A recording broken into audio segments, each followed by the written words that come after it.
Hello everyone, welcome to my YouTube channel. मैं sir Vikas बेटा।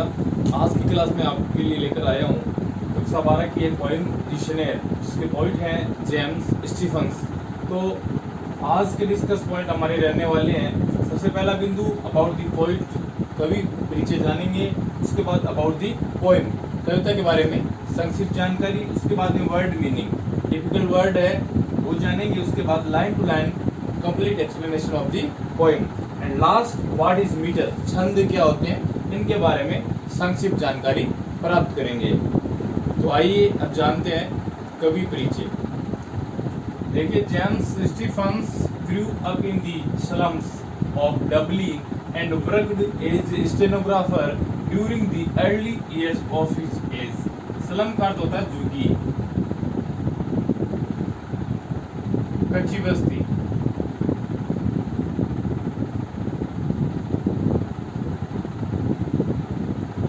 तो इनका जन्म डबलिन शहर के झुग्गी बस्ती में हुआ। And worked as a stenographer during the early years of his age. अपने जीवन के शुरुआती चरण में इन्होंने एक स्टेनोग्राफर के रूप में काम किया।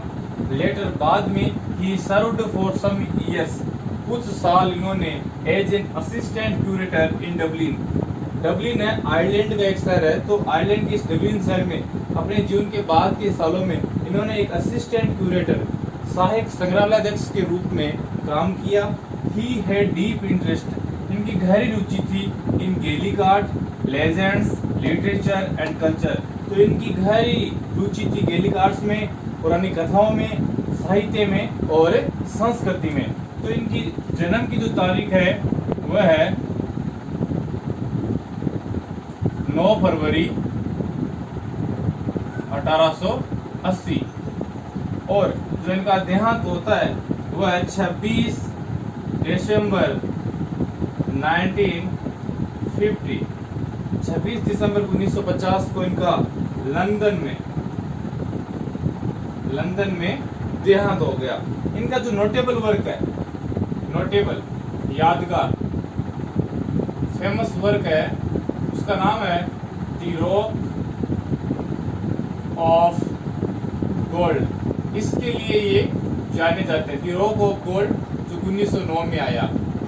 देखिए, ये था हमारा कवि परिचय जेम्स स्टीफन्स। एक कच्ची बस्ती में झुग्गी झोंपड़ियों में इनका जन्म होता है। जीवन के शुरुआती काल में इन्होंने डबलिन शहर के एक स्टेनोग्राफर के रूप में सेवाएं दी। बाद के अपने जीवन काल में इन्होंने एक असिस्टेंट क्यूरेटर का काम किया। तो इनकी जो रुचि है वह साहित्य में है, संस्कृति में है और गैलिक आर्ट में है।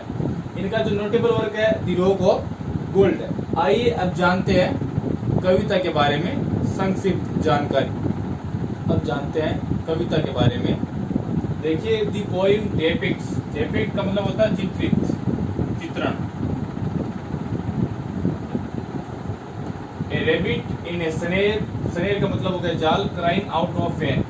ये कविता एक खरगोश का चित्रण करती है जो कि क्राइंग आउट ऑफ पेन, दर्द से चिल्ला रहा है, इन ए snare.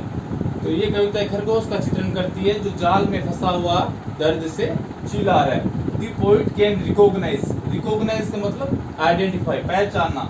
The poet can recognise the voice of the rabbit. कवि है वो खरगोश की आवाज को पहचान सकता है विद हिज पा इनटू द स्नेर। तो कवि खरगोश की उस कष्टपूर्ण आवाज को, जो जाल में फंसा हुआ है, उस आवाज को पता लगा सकता है, पहचान सकता है कि ये दुख में, दर्द में चिल्ला रहे खरगोश की आवाज है। The poet depicts the situation with effective imaging and sympathetic attitude. Attitude नजरिया, दृष्टिकोण। सिंपैथेटिक का अर्थ हो गया सहानुभूतिपूर्ण, इफेक्टिव का अर्थ हो गया प्रभावी, इमेजिंग यानी चित्रण, सिंपैथेटिक यानी सहानुभूतिपूर्ण। तो कवि यहाँ पर प्रभावी चित्रण और सहानुभूतिपूर्ण दृष्टिकोण के साथ उस स्थिति का बड़ी मार्मिक तरीके से चित्रण करता है जब एक खरगोश दुख और दर्द में चिल्ला रहा है, जब वह किसी एक जाल में फंसा हुआ है। तो बड़ा शानदार चित्रण यहाँ पे कवि इस कविता में करता है। The last line of every stanza is repeated. Repeated का मतलब दोहराना। At the beginning of the next one. देखिए ये लाइन क्या है, last line of every stanza, प्रत्येक स्टांजा की जो आखिरी लाइन है उसी लाइन को अगले स्टांजा के पहली पंक्ति में दोहराया गया है। ये इस कविता की स्पेशलिटी है, विशेषता है। The first three stanzas are written in iambic tetrameter with a stress at the end, but this doesn't happen in last line। देखिए फर्स्ट थ्री स्टांजा, कविता में टोटल 4 पद है, कविता में टोटल 4 स्टांजा है, लेकिन जो शुरू के जो 3 स्टांजा है वह आयाम्बिक टेट्रामीटर शैली में लिखे गए हैं, जिनके विद स्ट्रेस, जिनमें एक स्ट्रेस है कविता की उस पद की आखिरी लाइन में। लेकिन this doesn't happen in the last stanza, वह आखिरी पद में, चौथे स्टांजा में ऐसा नहीं होता। वापस समझा दे रहा हूं, ये जो कविता है आयाम्बिक टेट्रामीटर शैली में शुरू के इसके 3 पद हैं और तीनों पदों में उस लाइन के आखिरी में एक स्ट्रेस आता है, लाइन के आखिर में स्ट्रेस आता है, लेकिन ये चौथे पद में ऐसा नहीं होता है। अब मैं आगे आपको बताने जा रहा हूं आयाम्बिक टेट्रामीटर के बारे में संक्षिप्त जानकारी। आयाम्बिक टेट्रामीटर क्या होता है, जैसा कि मैं पहले बता चुका हूं। मीटर क्या है, छंद, तो छंद के बारे में, ये छंद का ही एक प्रकार है आयाम्बिक टेट्रामीटर, तो छंद के बारे में थोड़ी सी जानकारी प्राप्त करते हैं। आइए अब मीटर के बारे में डिटेल में जानते हैं। देखिए मीटर क्या होता है, मीटर जो हिंदी में हम छंद पढ़ते हैं उसी को मीटर बोलते हैं। तो देखिए मीटर के कितने टाइप्स होते हैं, कितने प्रकार होते हैं, 6 प्रकार है टोटल मीटर के। पहला हो गया आयम, और हमारी कविता भी, जैसा कि आपने अबाउट द पोएम पढ़ा था, उसमें बताया था कि कविता के 4 में से पहले वाले 3 पद आयम्बिक टेट्रामीटर शैली में लिखे गए हैं। तो देखिए आयम्ब क्या है, आयम्ब मीटर का एक टाइप्स है। तो मीटर का जो पहला टाइप्स है वह है आयम्ब, दूसरा टाइप है ट्रोकी, तीसरा टाइप है स्पॉन्डी, चौथा है फीरिक, पांचवा एनापेस्ट और छठा डेक्टिल। देखिए मीटर में क्या होता है, मीटर में सिलेबल होता है, उसमें पद होते हैं, ठीक है, उसमें फीट होते हैं, जिनको फीट, कितने पद उसमें होते हैं। तो आयम्ब की जो शैली है उसमें पहला पद अनस्ट्रेस होता है और दूसरा स्ट्रेस होता है। जैसे एक वर्ड हम लेते हैं, इसको हम साथ में पढ़ते हैं फादर, लेकिन यहाँ पे आयम्ब का तरीका क्या होता है, पहला जो, इसमें 2 पद होते हैं, पहला जो पद होता है वह अनस्ट्रेस होता है, दूसरा स्ट्रेस, यानी दूसरे वाले पद को थोड़ा सा उस पर जोर लगाते हैं, जोर देके बोलते हैं, पहले वाले पे कम स्ट्रेस लगता है, अनस्ट्रेस होता है। तो जैसे इसको पढ़ेंगे तो फादर, तो इस पे जोर आ रहा है, तो ये हो गया स्ट्रेस, ये हो गया अनस्ट्रेस। दूसरा एग्जांपल लें, मन डे, तो इसमें डे पे ज्यादा जोर आ रहा है, इस पे स्ट्रेस लगा रहे हैं, मन डे। इसी प्रकार ट्रोकी, ट्रोकी में क्या होता है, पहला पद स्ट्रेस होता है, दूसरा अनस्ट्रेस, इसमें पहले वाले पद पे थोड़ा जोर लगाया जाता है, जैसे हाई वे, इसको एक साथ पढ़ते हैं हाईवे, लेकिन ऐसे हाई वे। गार्डन, तो इसमें इस पे गार पे जोर लग रहा है, गार्डन, ये स्ट्रेस, ये अनस्ट्रेस, ये हो गया ट्रोकी।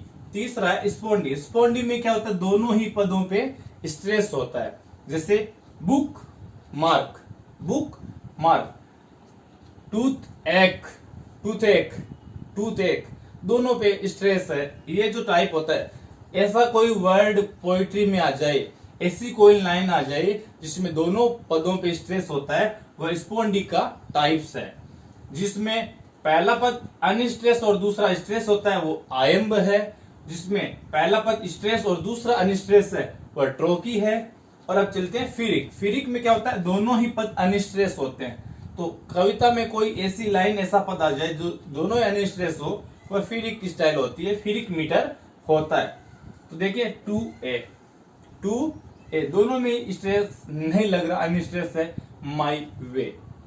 इसी प्रकार अगला है एनापेस्ट, इसमें पहला पद अनस्ट्रेस, दूसरा अनस्ट्रेस और तीसरा स्ट्रेस, जैसे ये एक साथ इसको पढ़ते हैं अंडरस्टैंड, अंडरस्टैंड, लेकिन ऐसे हम इसको पढ़ेंगे अंडरस्टैंड, स्टैंड पे जोर आ रहा है। इसका पहला सिलेबल कौन सा है? अन है पहला सिलेबल। दूसरा सिलेबस इसका कौन सा है? डर। तीसरा स्टैंड।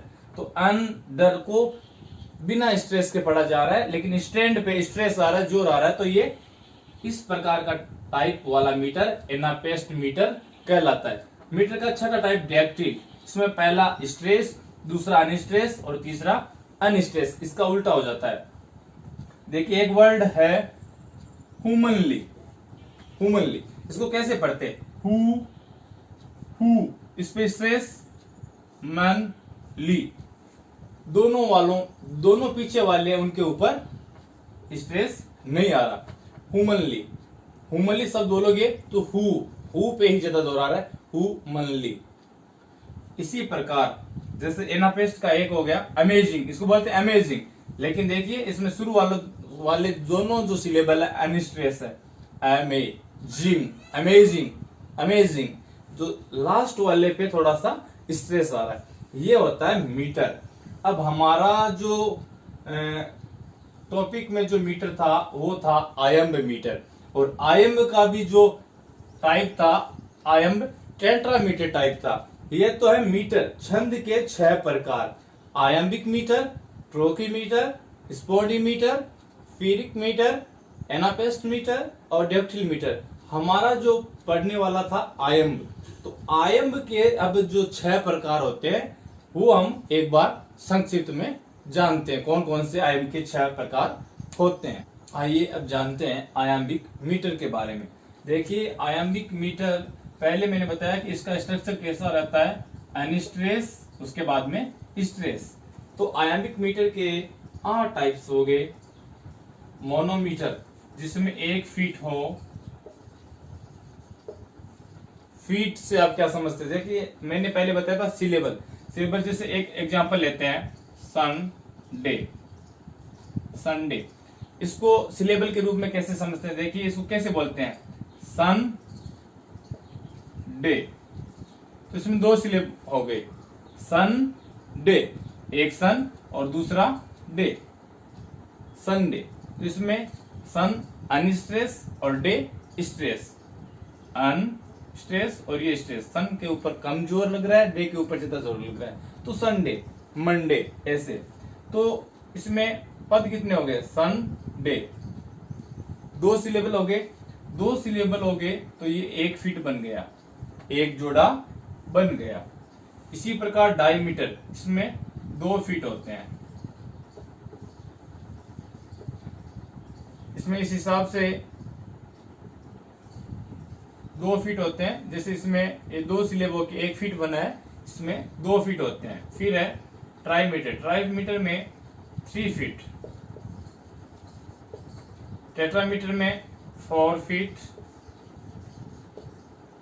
पेंटामीटर में 5 फीट, 5 जोड़े बन जाते हैं। हेक्सामीटर में 6 फीट, इसमें 6 जोड़े बन जाते हैं। हेप्टा में 7 और ऑक्टा में 8। तो ये आयम्बिक मीटर के टाइप्स है। हमारी पोएम में जो आयम्बिक का जो टाइप आया है वो आया है आयम्बिक टेट्रामीटर में। देखिए मोनोमीटर कम ही प्रचलन में 1 फीट की, 1 फीट की कोई पोएम या डायमीटर या ट्राईमीटर बहुत छोटी हो जाती है, तो ज्यादातर कवि इनको काम में नहीं लेते हैं। और ऑक्टामीटर और हेप्टामीटर थोड़ी बड़ी लाइनें बन जाती है, 7 फीट 8 फीट बड़ी पोएम बन जाती है, तो ये भी कम काम में, लेकिन ये ज्यादा प्रचलन में है। आयम्बिक, पेंटामीटर या टेट्रामीटर, ये थोड़ी सी ज्यादा ट्रेंड में है। तो हमारी टेट्रामीटर, इसमें 4 फीट बनते हैं।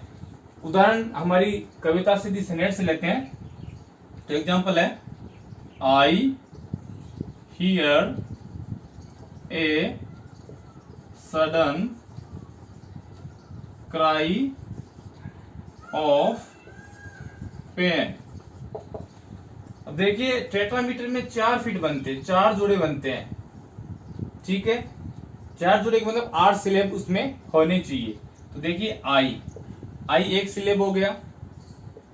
फिर हियर, एक साथ बोला जा रहा है हियर, 2 ए सडन, इसमें दो बन रहे हैं, दो सिलेब है, सडन, तो ये 4 और 5, क्राई 6, ऑफ पेन, ये इसमें 8 सिलेब हो गए, टोटल फिट बन गए 4।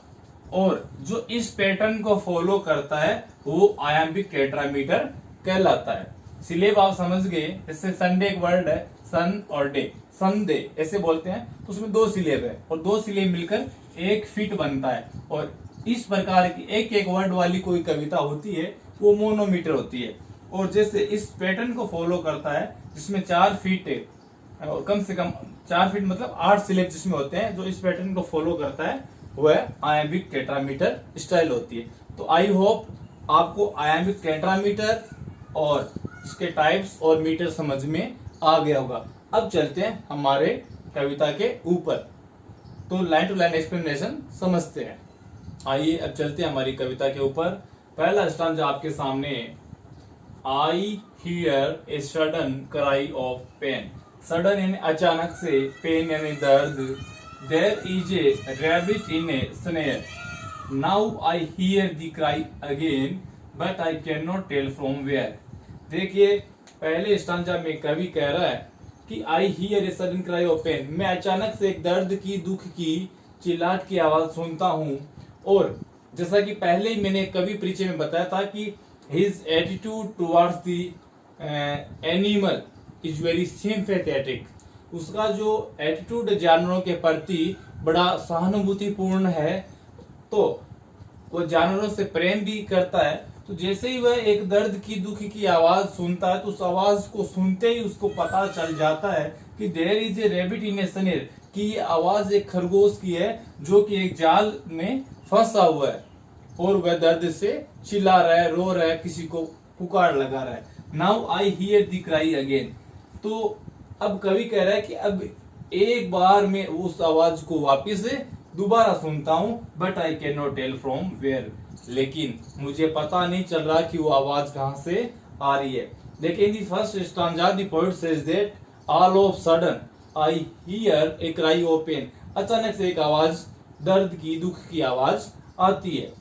And the poet recognise the voice and there is a rabbit in a snare, but he is unable to locate the rabbit, लेकिन उस रैबिट को लोकेट करने में, उसका पता लगाने में वह असमर्थ है।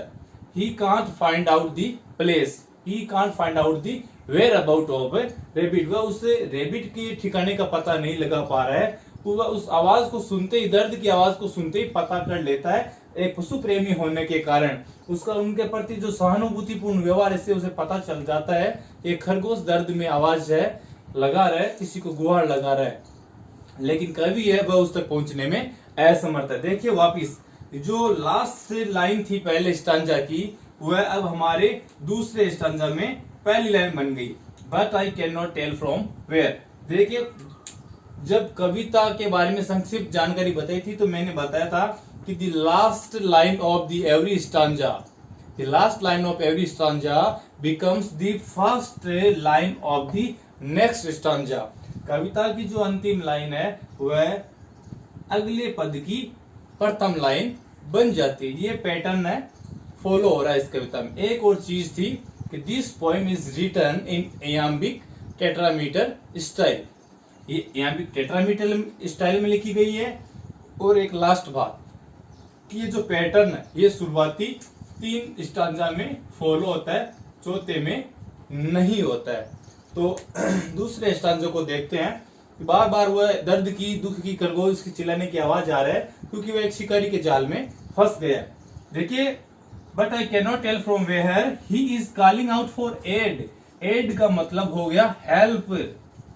ही इज कॉलिंग, वह पुकार लगा रहा है, वह सहायता के लिए आवाज लगा रहा है। Crying on the frightened air, जब वह चिल्लाता रो रहा है, पुकार कर रहा है, तो ऑन द फ्राइटेंड एयर, वह इस पूरे वातावरण को भयनुमा बना देता है, मेकिंग एवरीथिंग अफ्रेड। तो देखिए दूसरा स्टांजा कि कवि कहता है कि वह खरगोश बार बार चिल्ला रहा है, बार बार रो रहा है, उसकी दुखपूर्ण आवाज मेरे कानों तक पहुंच रही है, but I can not tell, लेकिन but I can't find out the place of the rabbit, में उस रैबिट के ठिकाने का पता नहीं लगा पा रहा हूँ। He is calling out for aid, he is calling for help, वह बार बार सहायता के लिए आवाज लगा रहा है। And crying on the frightened air, और इस प्रकार वह एयर को बड़ा फ्राइटेंड बना देता है, बड़ा भय नुमा माहौल बना देता है। मेकिंग एवरीथिंग अफ्रेड, पूरे उस प्रकृति को, पूरे उस जंगल में रहने वाले जीव जंतु को भयभीत कर देता है। जब वह रोता है बार बार इस दुखपूर्ण स्थिति में मदद के लिए पुकार लगाता है, तो वह पूरा वहां का वातावरण भयनुमा बन जाता है, ऐसा कवि कह रहा है। तो कवि का देखिए किस प्रकार की वह थिंकिंग जानवरों के प्रति रखता है। यानी एक खरगोश के जैसे ही वह किसी शिकारी के द्वारा जाल में फंसने से उसके दुख की आवाज को, दर्द की आवाज को सुनता है, तो तुरंत उसको आभास हो जाता है कि एक खरगोश है, किसी जाल में फंस गया है और वह बार बार मदद के लिए पुकार लगा रहा है। लेकिन कवि है वह उस तक पहुंचने में असमर्थ है। अब चलते हैं हमारी कविता के अगले स्टांजा पे। देखिए, making everything afraid, wrinkling up his little face as he cries again for aid, and I cannot find the place. wrinkling यानी मुरझाया हुआ, सिकुड़ा हुआ, सिकुड़ा हुआ। जब आदमी दर्द में होता है, विकृत ले सकते हैं, दुख में होता है, उस समय वाली स्थिति। तो देखिए वह खरगोश एवरीथिंग अफ्रेड, जब वह चिल्लाता है इस प्रकार, वह दर्द में जब चिल्लाता है तो उस पूरी प्रकृति को, वहां पर निवासित सभी प्राणियों को बड़ा भयभीत बना देता है। जब अपने छोटे से सिकुड़े और विकृत चेहरे के साथ रोकर क्राइज अगेन फॉर इट, जब बार बार रोकर सहायता के लिए, मदद के लिए गुहार लगाता है, तो सब प्रकृति और जानवरों को वहां पर भयभीत बना देता है। And I can not find the place, और आखिर में कवि कह रहा है कि मैं उस तक पहुंच नहीं पा रहा हूं, मुझे उस खरगोश का ठिकाना नहीं मिल रहा। देखिए, the rabbit is afraid, the rabbit is afraid because he is trapped in A net in A snare. वह खरगोश तो इसलिए भयभीत है क्योंकि वह ट्रैप्ड है, उसको एक शिकारी ने ट्रैप किया है, उसको जाल में फंसा लिया है। And the poet is also afraid because he is unable to find out the place of the rabbit. वह कभी भी afraid है क्योंकि वह उस खरगोश तक पहुंच नहीं पा रहा। The poet wants to help the rabbit, वह उस खरगोश की मदद करना चाहता है, but he is unable to find out the rabbit. Last stanza देखिए, and I cannot find the place, and I cannot find out the location of rabbit. मैं उस रेबिट की लोकेशन नहीं ढूंढ पा रहा हूं कि वह रेबिट कहाँ पे फंसा हुआ है। Where his paw is in the snare, where his paw is in the snare, जहां पे मैं उस स्थान तक नहीं पहुंच पा रहा हूं जहां पे उसका जो पंजा है, पायन पंजा, जो जाल में फंसा हुआ है। लिटिल वन, ओ लिटिल वन, मेरे छोटे प्राणी, ओ मेरे प्यारे छोटे प्राणी, I am searching you, I am searching you everywhere, मैं तुझको हर स्थान तक ढूंढ रहा हूँ, मैं तुम तक पहुंचने का पूरा हर संभव प्रयास कर रहा हूँ। बड़ा इंपॉर्टेंट स्टांजा है ये। देखिए, the last line of the stanza becomes the first line of the stanza. ये यही जो है वह इस कविता को यूनिटी में, एकता के सूत्र में बांधती है। कविता की अंतिम लाइन अगले पद की पहली लाइन बन जाती है। देखिए, वह खरगोश दुख की, भय की आवाज के साथ जब एक शिकारी के द्वारा जाल में फंसा लिया जाता है, मदद के लिए गुहार लगाता है, लेकिन कवि कह रहा है कि मैं तुम तक पहुंच नहीं पा रहा हूं, उस स्थान तक नहीं पहुंच पा रहा हूं जहां पे उस खरगोश का पंजा जाल में फंसा हुआ है। छोटे प्राणी, मैं तेरी हेल्प करना चाह रहा हूं, इसलिए मैं तुझे हर स्थान पर ढूंढने का प्रयास कर रहा हूं। इस पोएम के माध्यम से कवि बड़ा इंटरेस्टिंग मैसेज हमको दे रहा है, बड़ा एक महत्वपूर्ण मीनिंगफुल मैसेज दे रहा है कि हमें इस प्रकार किसी भी जानवर को बंधक नहीं बनाना चाहिए, कि हमारा जो व्यवहार है, हमारा जो एटीट्यूड है जानवरों के प्रति, बड़ा सिंपैथेटिक होना चाहिए, बड़ा सहानुभूतिपूर्ण हमारा व्यवहार है जानवरों के प्रति होना चाहिए। जैसा कि इस कविता के माध्यम से कवि का उस रेबिट के प्रति है। वह रेबिट जो दर्द में है, कवि को उसकी आवाज से आभास हो जाता है कि एक रेबिट है, वह दर्द में है, वह संकट में है और वह उस तक पहुंचने का प्रयास कर रहा है, उसको बचाने का प्रयास कर रहा है। तो ये थी हमारी आज की कविता द स्नेर। उम्मीद करता हूं आपको ये कविता अच्छे से समझ में आई होगी। अगर आपको ये कविता अच्छी लगी तो कृपया इस चैनल को लाइक, शेयर और सब्सक्राइब करना ना भूलें। Thank you.